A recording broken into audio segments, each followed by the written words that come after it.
Now to the war in Iran, as President Trump considers sending ground troops into the country. More than 2,000 U.S. Marines have now arrived in the region. You can see some of them in these images released by the Pentagon. And over the weekend, President Trump told the Financial Times his preference would be to, quote, take the oil from Iran. Weijia Jiang is at the White House to break it down for us. Hey, Weijia.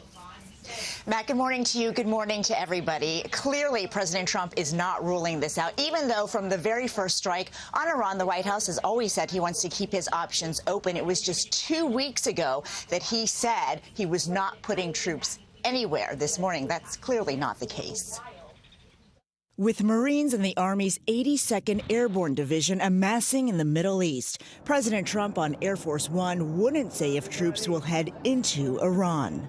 Are you considering still putting boots on the ground, and would you do that without going to Congress? I just have lots of alternatives. Earlier, the president said to the Financial Times he may send troops to seize Iran's oil export hub, Karg Island, to take the oil.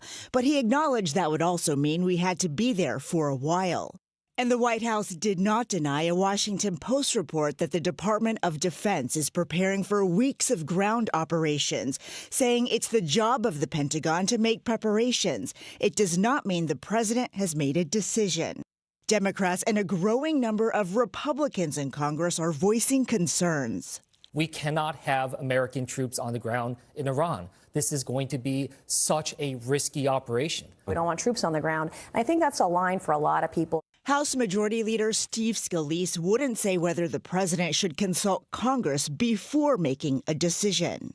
There are no boots on the ground today, but we're having a lot of conversations about what could happen next. Trump's top negotiator, Steve Witkoff, says a show of force is necessary to achieve peace.